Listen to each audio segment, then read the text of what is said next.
This is your daily dose of all things royal.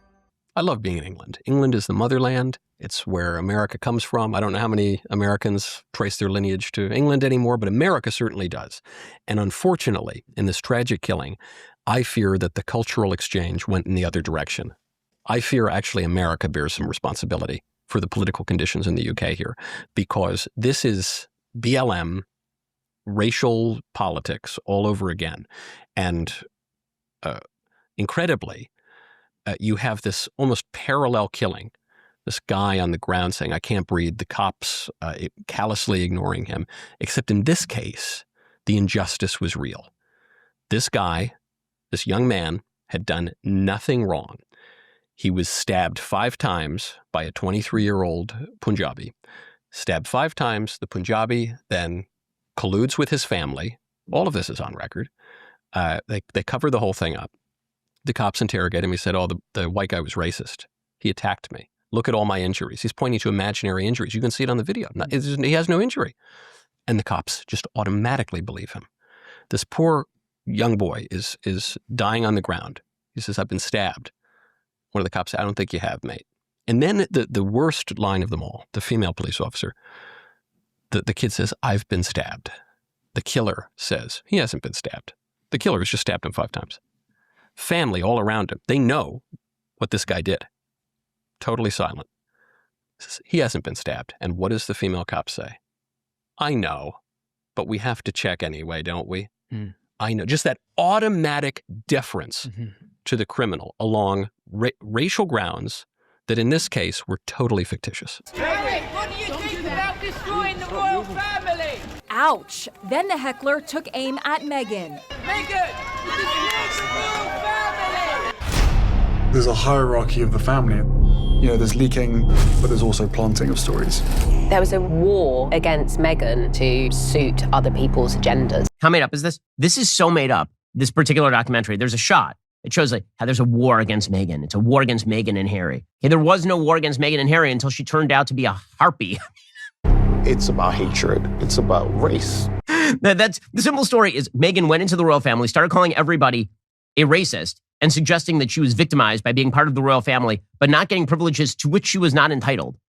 That is the actual story. And then putting out rumors that high-ranking members of the royal family had said awful racist things to her. She said this on Oprah, right? She said that people were asking her about what skin color her child would be. And then she won't name who would do that. Because first of all, everybody knows what skin color your child is going to be. You're a black woman and your husband is white. What are we, 2? Like, why is this complex at all? Your kid will be of mixed race. Ooh, you mean just like half the population of the earth? From my standpoint, it's not new to see this undercurrent of racism and certainly unconscious bias. Harry and Meghan's claims about supposed racists in the royal family have left a predictable and poisonous legacy for the last few years. We live in an age where grievances are given the benefit of the doubt, where the establishment is toxic by default, where my truth apparently means more than the truth. They knew the power their words would hold, and many people across the world took their words at face value. Now, almost 3 years on, Britain is still dealing with the fallout from this.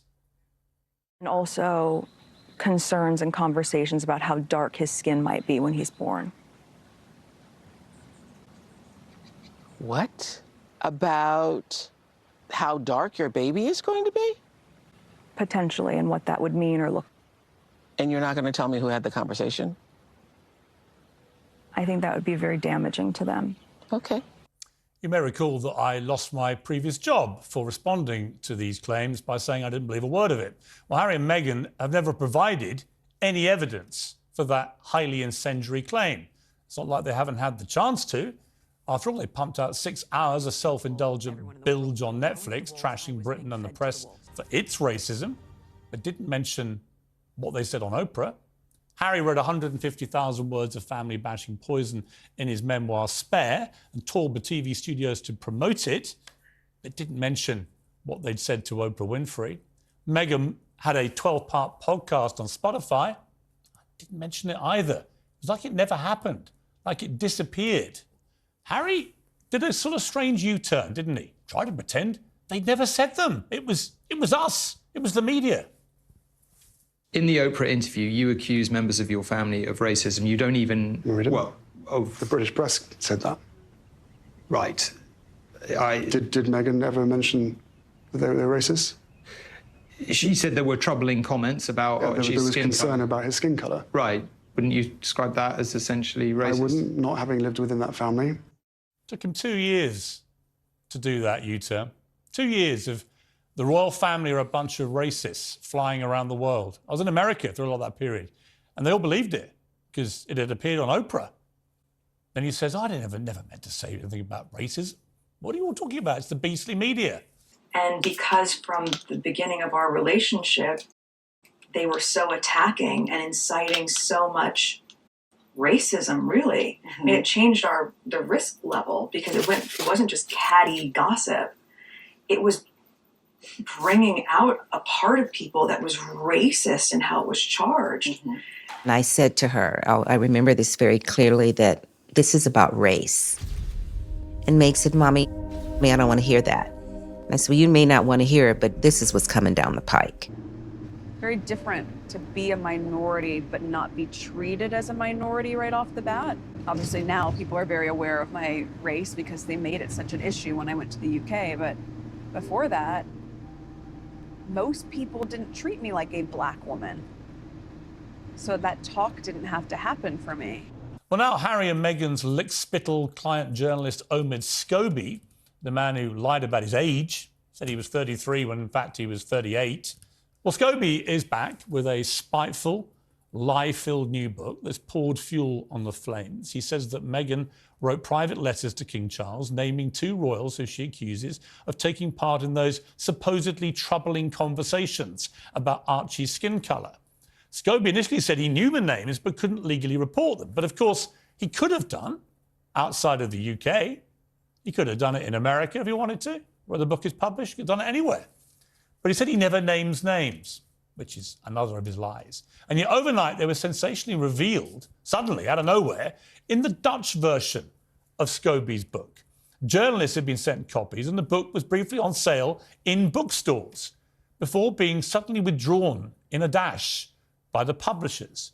Scobie initially said it was a translation error, which didn't really make any sense, because how do you mistranslate names?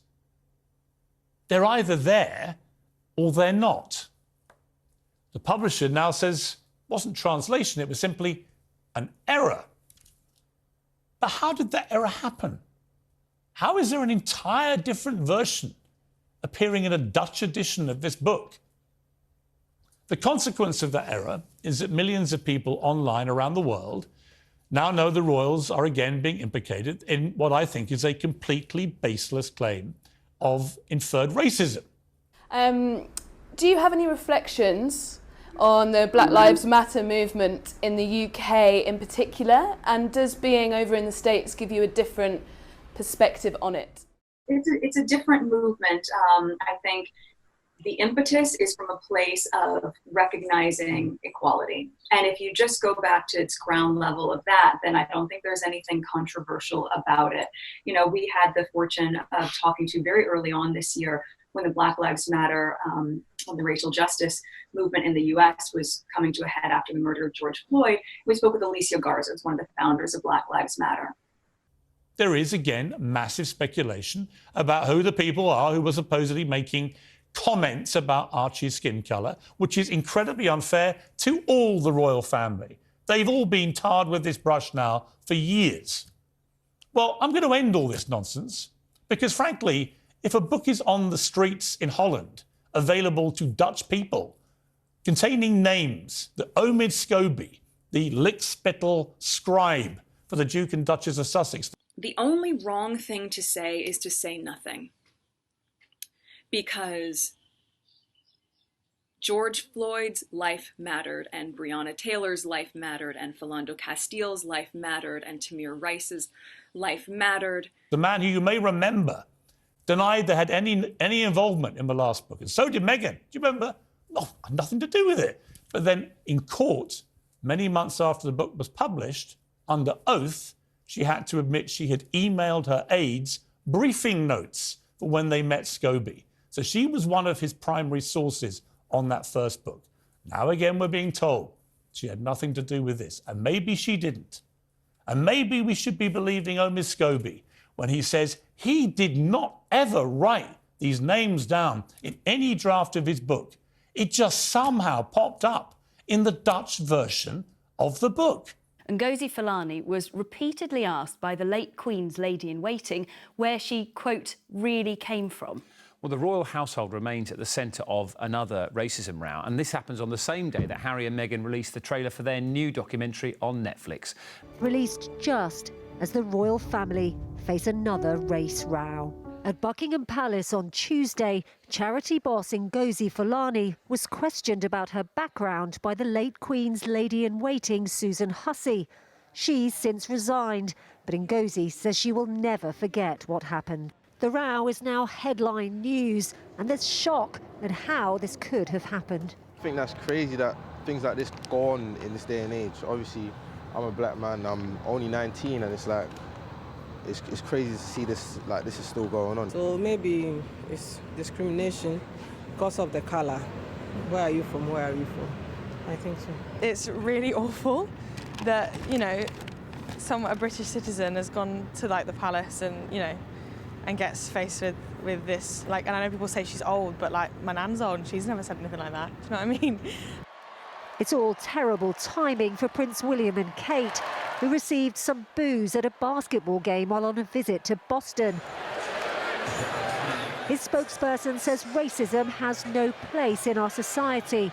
But Lady Susan Hussey is his godmother, and this could overshadow their trip. We moved to California, my home state, shortly before the murder of George Floyd. And for Black America, those 9 minutes and 29 seconds transcended time, invoking centuries of our unhealed wounds. At the event in New York named in honor of the late Senator Robert Kennedy, Meghan and Harry were recognized for their work advocating for racial justice, including speaking out about what they say was racism in the royal family. Do you think the royal family's racist? No. No, they're so racist. They wanted to know how brown the baby was gonna be. They're so racist. They wanted to know how brown the baby's gonna be. I'm like, that's not racist. What the hell? What did he just say? He victimized me. It's because I'm an ethnic woman. He can't do that. I'll say, wait, you're ethnic? I fear actually America bears some responsibility for the political conditions in the UK here. It was such a fraud.